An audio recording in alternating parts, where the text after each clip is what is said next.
This is what it looks like when a teacher is running to save a life. When someone goes into cardiac arrest, how close they are to an AED and how quickly someone can get to it helps decide if they live or die.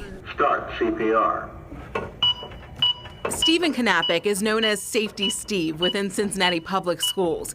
It's his job to oversee the district's automated external defibrillator program for all 36,000 students. In a mock demonstration at Fairview Clifton German Language School, Knappich got the closest AED to the cafeteria in 24 seconds. Then, in an upstairs classroom, the student just went down on the check. Braden. He calls for a nurse to do CPR and takes off running. This time, he gets there and back in 28 seconds. A Red Cross licensed trainer fires up the AED and applies the pads. Second pad's going to go to the lower left, a few inches below the armpit. Then listens to the machine for what to do next. Clear. Shock delivered. Start CPR. 1 and 2 and 3 and 4 and 5. If you didn't know what this life-saving device could do before January, you probably do now. A life and death situation for safety Damar Hamlin, and I'm just getting word that the game is officially suspended. With millions watching Monday Night Football, Bills safety Damar Hamlin collapsed. The quick action from training staff and use of an AED restarted his heart, saving his life. For Brenda Williams, Hamlin's near-death experience felt like deja vu. Like I saw him collapse and I was like...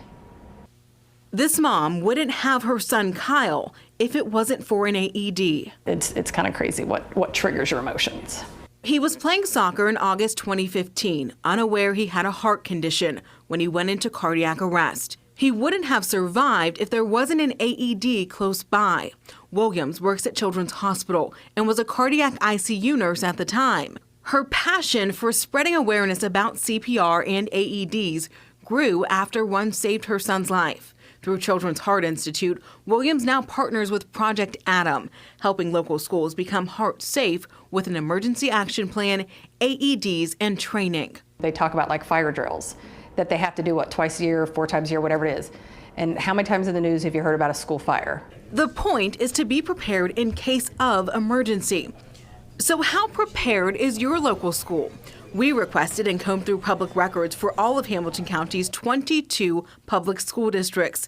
We found every district has at least some AEDs. Most districts check them monthly, tracking expiration dates and necessary replacements. We also learned several districts only have one AED for an entire school building, and many schools don't have them on every floor. If we need an AED and we only have one in the building that's on the second floor and a situation's going on in the first in the gym, that could be the difference in life or death. Knappich tracks all 207 of CPS's AEDs in 65 schools. Stay calm. Check responsiveness.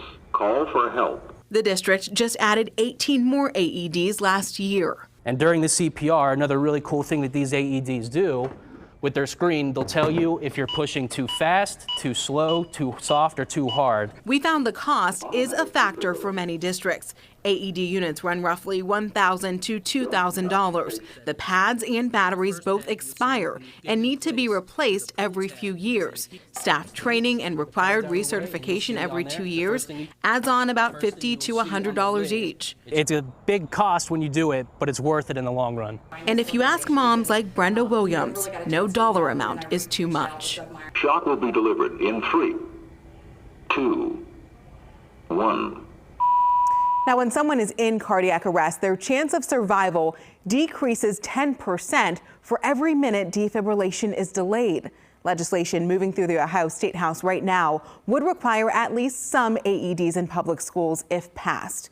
We only focused on certain districts here, but parents, you shouldn't hesitate to ask about the plan at your child's school. Jatera McGee, WLWT.